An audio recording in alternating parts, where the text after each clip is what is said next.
స్టోరీలోకి వెళ్లే ముందు మా ఛానల్ని సబ్స్క్రైబ్ చేయండి.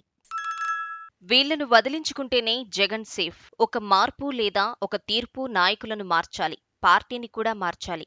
151 స్థానాలతో 2019లో ఘన విజయం దక్కించుకుని దేశం మొత్తం నివ్వెరపోయేలా చేసిన జగన్మోహన్ రెడ్డి 2024 ఎన్నికలకు వచ్చేసరికి కేవలం 11 స్థానాలతో దేశం మొత్తం అంతే ఆశ్చర్యపోయేలాగా చేశారు. ఈ ఓటమి అనేక కారణాలతో సంభవించిందని ఆయన ఇప్పటికీ విశ్వసిస్తున్నారా లేదా అనేది పెద్ద క్వశ్చన్ మార్కుగా మిగిలిపోయింది. దీనికి కారణం ఎవరైతే నాయకుల కారణంగా పార్టీకి ప్రజలకు మధ్య దూరం పెరిగిపోయిందో, ఏ నాయకుల కారణంగా జగన్మోహన్ రెడ్డి ఇమేజ్ తగ్గిపోయిందో, ఏ నాయకుల నోటి దురుసు కారణంగా పార్టీ ప్రజలకు దూరమైపోయిందో, విపక్షాల విమర్శలకు కారణమైందో ఆ నాయకులను పట్టుకుని జగన్మోహన్ రెడ్డి ఇంకా వేలాడుతున్నారు. ఇదే ఇప్పుడు రాష్ట్ర రాజకీయాల్లో ఒక పెద్ద చర్చగా మారింది.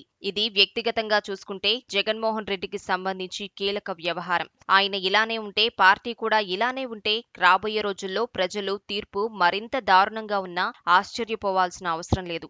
ఒకప్పుడు ఉత్తరప్రదేశ్లో నా ఇష్టం, నా పార్టీ, నా నాయకులు అని వ్యాఖ్యానించిన అప్పటి ముఖ్యమంత్రి మాయావతి వ్యవహార శైలి ఆ రాష్ట్రంలో ఏం చేసిందో అందరికీ తెలిసిందే. ధూమ్ధామ్గా ప్రభుత్వాన్ని నిర్వహించిన మాయావతి తర్వాత కాలంలో చతికిలపడ్డారు. ఎక్కడికక్కడ నాయకుల దూకుడు, నాయకుల మొండి వైఖరి, నోటి దురుసు, విపక్షాలను బెదిరించడం వంటి కారణంగా అధికారంలో ఉన్న సమయంలో మాయావతి పార్టీ బీఎస్పీ అనేక నిందలు పడింది, అనేక విమర్శలు ఎదుర్కొంది.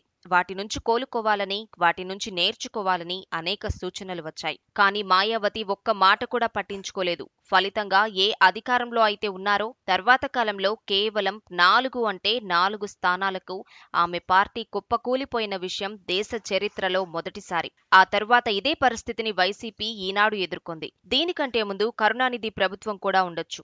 కానీ ఆ తరువాత వాళ్ళు తప్పులు తెలుసుకున్నారు. ఏది చేస్తే ప్రజలకు దూరమయ్యారు, ఎవరిని ఆదరిస్తే ప్రజలు హర్షించలేదో తెలుసుకుని కరుణానిధి, మాయావతి వంటి వారు సరిదిద్దుకునే ప్రయత్నం చేశారు. తద్వారా కరుణానిధి అధికారంలోకి వస్తే మాయావతి తర్వాత కాలంలో ప్రధాన ప్రతిపక్ష హోదా దక్కించుకున్నారు. ఇలాంటి పాఠాలు దేశంలో అనేకం ఉన్నాయి. మరి వాటి నుంచి జగన్మోహన్ రెడ్డి ఏం నేర్చుకున్నారు అనేది ఒక ప్రశ్న. ప్రస్తుత పరిణామాలను చూస్తే రాష్ట్రంలో గడిచిన నెల రోజుల కాలంలో అనేక ఘటనలు సంభవించాయి. 4 చోట్ల అత్యాచారాలు జరిగి మహిళలపై హత్యలు కూడా జరిగాయి. వాళ్లను వెళ్లి పరామర్శించి ఉంటే జగన్మోహన్ రెడ్డి ఇమేజ్ కొంత పెరిగి ఉండేది. కానీ ఆయన తన తొలి పర్యటనను నెల్లూరు జిల్లా జైలుకు పెట్టుకోవటం, అది కూడా ఈవీఎంలను ధ్వంసం చేశారని ఆరోపణలు ఎదుర్కొంటున్న మాజీ ఎమ్మెల్యే పిన్నెల్లి రామకృష్ణారెడ్డిని పరామర్శించడం ద్వారా ఆయన ఏం చెప్పదలుచుకున్నారు అనేది స్పష్టమవుతుంది. అలాగే పార్టీలో నోటిదూలతో వ్యవహరించిన నాయకుల కారణంగా ప్రజలకు పార్టీ దూరమైంది. ముఖ్యంగా మేధావులకు, తటస్థ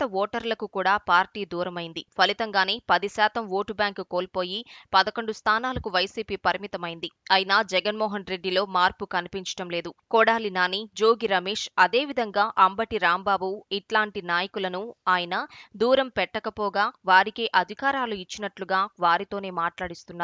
వారికే మద్దతు ఇస్తున్నట్లుగా సంకేతాలు పంపించడం చూస్తుంటే పార్టీ పరిస్థితి మరింత దిగజారే అవకాశాలు స్పష్టంగా కనిపిస్తున్నాయి. జగన్ మారకపోగా, పార్టీలో నాయకులను సైతం మార్చకపోగా ప్రజల మధ్యకు ఏ విధంగా వెళ్లాలని అనుకుంటున్నారు అనేది ఇప్పుడు ప్రశ్న. తను మారి పార్టీని మార్చుకున్న కారణంగానే చంద్రబాబు నాయుడు ఈసారి 134 స్థానాల్లో విజయం దక్కించుకున్నారు. ఇదేమీ చిన్న విషయం కాదు. కాబట్టి ఇప్పటికైనా వైఎస్ జగన్మోహన్ రెడ్డి ఏ లోపాలు అయితే ఉన్నాయని సమాజం కోడై కూస్తోందో ఆ లోపాలను ఆయన గుర్తించాలి. కేవలం ప్రతిపక్షాలు విమర్శలు చేశాయని ఆ రోజు సమర్థించుకున్నారు. ఇప్పుడు అధికారం కోల్పోయిన తరువాత కూడా అధికార పార్టీ నుంచి దాడులు జరుగుతున్నాయని చెప్తున్నారు తప్ప తనంతట తాను మార్చుకునే దిశగా, తన నాయకులను మార్చే దిశగా జగన్మోహన్ రెడ్డి ఎక్కడా అడుగులు వేయకపోవటం పార్టీని, ఆయన పనితనాన్ని కళ్లకు కడుతున్నాయి. ఇప్పటికైనా జగన్మోహన్ రెడ్డి తెలుసుకోవాలి, మార్పు అనేది వ్యక్తి నుంచి మొదలైతే వ్యవస్థకు పాకుతుంది. కానీ వ్యవస్థ ద్వేషించిన తర్వాత వ్యక్తి మారినా సమాజం పట్టించుకోదనే విషయాన్ని జగన్మోహన్ రెడ్డి గ్రహించాల్సిన అవసరం ఎంతైనా ఉంది. సమయం మించిపోతే, రేపు ఉన్న కాస్త ఇమేజ్ కూడా పోతే అప్పుడు చేతులు ఎత్తేసినా ఆశ్చర్యపడాల్సిన అవసరం లేదు. ఓటు బ్యాంక్ 40% వచ్చిందని గొప్పలు చెప్పుకుంటున్న జగన్మోహన్ రెడ్డికి అదే ఓటు బ్యాంక్ చీల్చేందుకు షర్మిల రూపంలో ప్రత్యర్థులు పొంచి ఉన్నారన్న నిజం ఎందుకు కనిపించటం లేదు? షర్మిలను తక్కువ అంచనా వేస్తున్న జగన్మోహన్ రెడ్డి ఆమె కారణంగానే ఓడిపోయారన్న నిజాన్ని మాత్రం గ్రహించారా, గ్రహించలేదా అనే దాన్ని ఆలోచించుకోవాలి. ఇప్పటికైనా సమయం మించిపోలేదు. వచ్చే 2-3 మాసాలలో అయినా పార్టీలో వ్యవస్థను మార్చేలా, ప్రజలకు చేరువయ్యేలా, సౌమ్యుల మేధావులకు, విజ్ఞానులకు పార్టీలో కీలక పదవులు అప్పగించడం ద్వారా ఆయన మార్పును చూపించగలగాలి. లేకపోతే ఇక ఇంతటితో సరి.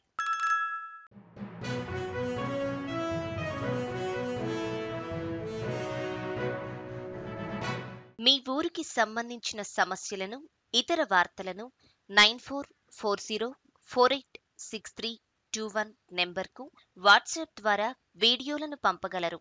వాటిని మా తెలుగు టీవీలో ప్రసారం చేయటం జరుగుతుంది. మెరుగైన సమాజం కోసం మీతో మేము అడుగులు వేస్తాం.